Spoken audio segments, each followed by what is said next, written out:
Ne faites pas ça. Moi, je viens de loin. Je suis de Brazzaville. Bonsoir! On va vous faire un truc juste de la vidéo. Je vais sortir comme ça. Quand je monte, faites, c'est comme si ça dit que je suis le plus beau. Je sais que je suis. C'est bon, non? C'est bon? Okay.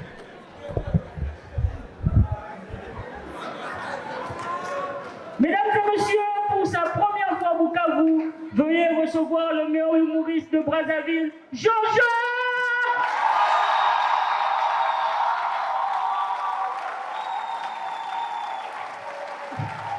Merci. Merci. Merci beaucoup. Alors, mesdames et messieurs, merci. Merci. C'est bon, merci. Alors, mesdames et messieurs, moi, j'habite à Brazzaville. Brazzaville ne me manque pas, en tout cas, sauf mon neveu. C'est un enfant de 6 ans. Vous connaissez le genre d'enfants qui sont très intelligents, qui disent la vérité, mais sauf que la vérité, là, parfois, blesse. Vous connaissez, non? Lors du match Barça-Real, j'étais au salon avec mes amis. On regardait la télé. Il arrive qu'il voit ma photo quand j'étais en 6e primaire. Il vient devant mes amis.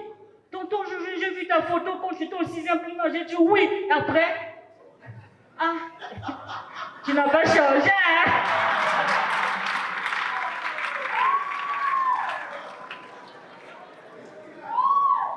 Je lui ai dit quitte là. Il est pareil, il ne manque pas de respect qu'à moi. Même à notre grand-père. Il souffrait de sinusite. Pépé est venu le rendre visite à la maison. Pépé lui a dit, Popo, tu as vu, non? Moi, quand je t'interdisais de blaguer avec l'eau glacée, tu n'écoutais pas. Là, tu as vu, tu souffres de sinusite. Il dit, Pépé, tu sais l'adage qui dit que la bouche d'un vieux sage sent mauvais, mais ça prodigue les vrais conseils, c'est vrai, Pépé. Tu sais, le jour que tu m'as dit, Popo, le jour avec le compte, tu as parlé, Popo, ça fait ah. Pépé, j'ai senti l'odeur, c'est rentré dans mes narines, c'est parti bouger le système nerveux.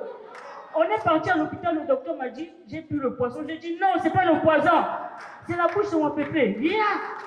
Pépé, la bouche d'un vieux, ça sent mauvais, mais ça prodigue les vrais conseils. Il est très difficile. Une fois à l'école, vu que c'est l'élève le plus intelligent, il était censé réciter l'alphabet français devant les gens. Il faisait maintenant les caprices. La directrice nous appelait, elle nous a dit que non, votre petit fait des caprices et tout. Venez, ça bavarde tout là-bas. Moi, quand je joue à Brazzaville, quand les gens bavardent, je descends, je tape. Je sais qu'on vous a fait entrer gratuitement. Caméra filmée ou quoi là-bas?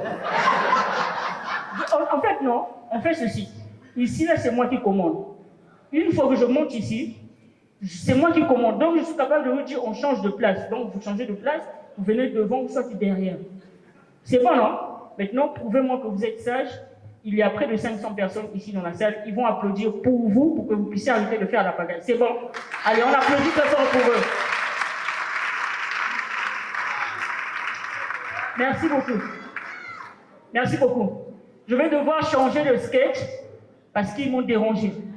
Voilà, mesdames et messieurs, j'habite à Brazza, tout comme ici, Congo, RDC, c'est les mêmes réalités. Mais moi, je me disais qu'il y a une différence entre Bukavu et Kinshasa. Bon, c'est vrai, il y a une différence. Les gens disent souvent qu'à Kinshasa, ils sont un peu sauvages. Et à Bukavu, les gens sont un peu bien éduqués. Mais à peine hier, je passais devant un bar, j'ai vu un pépé. Je peux dire 72 ans. Il était devant un bar, il regardait le clip de Chris Brown qui passait à la télé, les filles dansaient en caleçon. Il est resté là. Ah! Les enfants sont gaspillés, regarde. Ah, en caleçon, il est là, il danse, il ne se gêne pas. Regarde, moi je fais ce moment-là, j'avais ce moment, il dit, Pépé, quitte pour toi là, quitte là. Le gars est ce moment resté là. Ah, après le serveur, quand il est passé, il lui a barré les couilles, il a dit, oh jeune homme, s'il te plaît, quitte là, tu me fais écran. C'est les gars, après il est parti. La génération d'aujourd'hui a changé. Et mesdames et messieurs, moi je suis très content d'être ici parce que vous n'allez pas croire. 2 filles se sont battues pour moi. À Bukavu. Ah, je jure! 2 belles métisses. En fait, ici, il y a des filles brunes. Moi, je ne comprenais pas.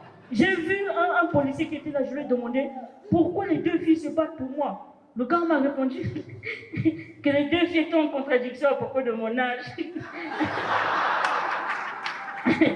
Lui disait, oh non, je suis un petit dans un grand corps. Et l'autre disait, je suis un grand dans un corps abîmé.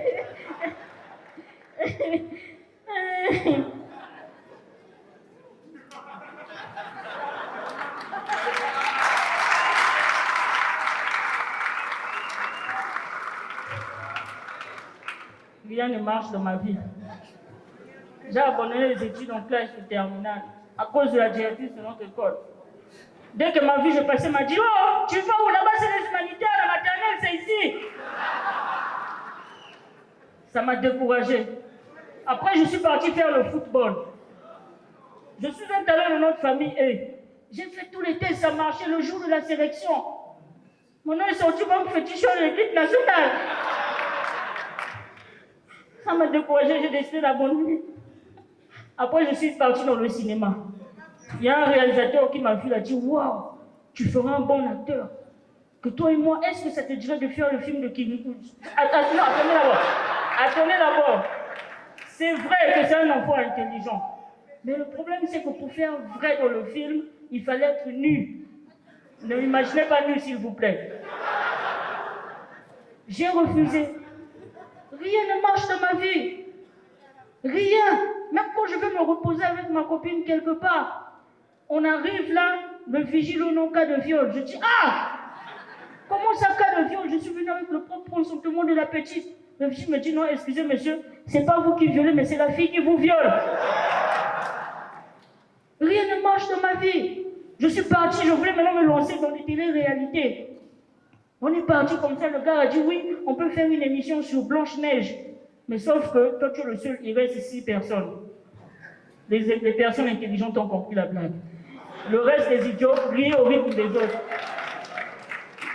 Rien ne marche dans ma vie. Je suis parti voir mon oncle, j'ai dit, tonton, rien ne marche dans ma vie. Il m'a donné de l'argent pour faire le permis de conduire.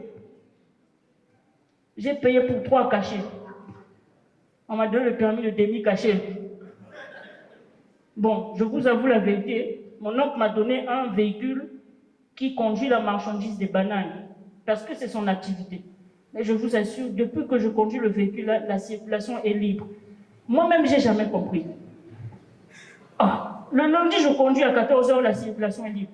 Mardi à 16 h, la circulation est libre. Je suis parti voir un homme de la force de l'ordre, je lui ai dit, chef, excusez-moi, je ne comprends pas. À chaque fois que je conduis le véhicule, la circulation est libre, qu'est-ce qui se passe? Le chef m'a dit, ah, il y a un phénomène bizarre qui se passe ici, là. On a remarqué qu'à partir de 14 h 30, il y a un véhicule de banane qui passe sans chauffeur.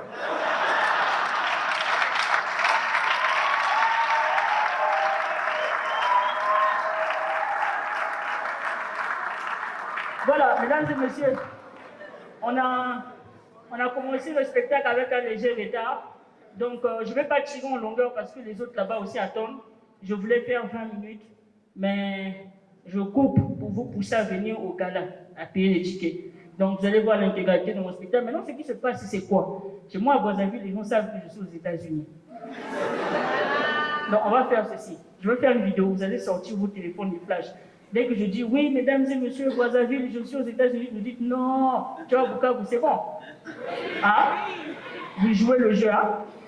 Vous avez payé pour vous amuser. Donc, il n'y a pas question de gonfler ici, là, et bon tard. C'est bon? Donc, mettez les flashs, sortez. Sortez. Moi, je vous ai dit, je tape celui qui est au fond là-bas. Mettez les flashs. Mettez. Voilà, mesdames et messieurs, Brazzaville, comme je l'avais dit, ça se passe très bien. Je suis aux États-Unis.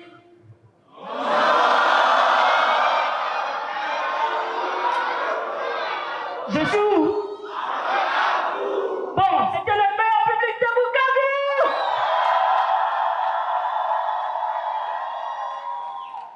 Voilà, merci beaucoup. Donc, rendez-vous le dimanche, je vais jouer.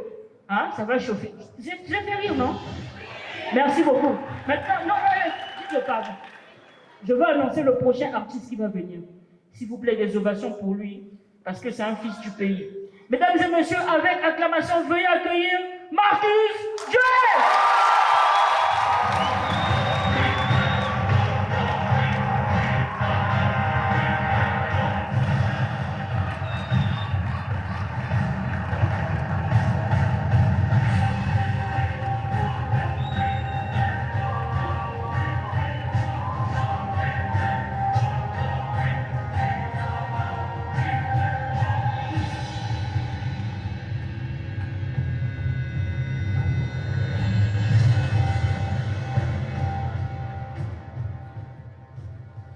Alors, bon,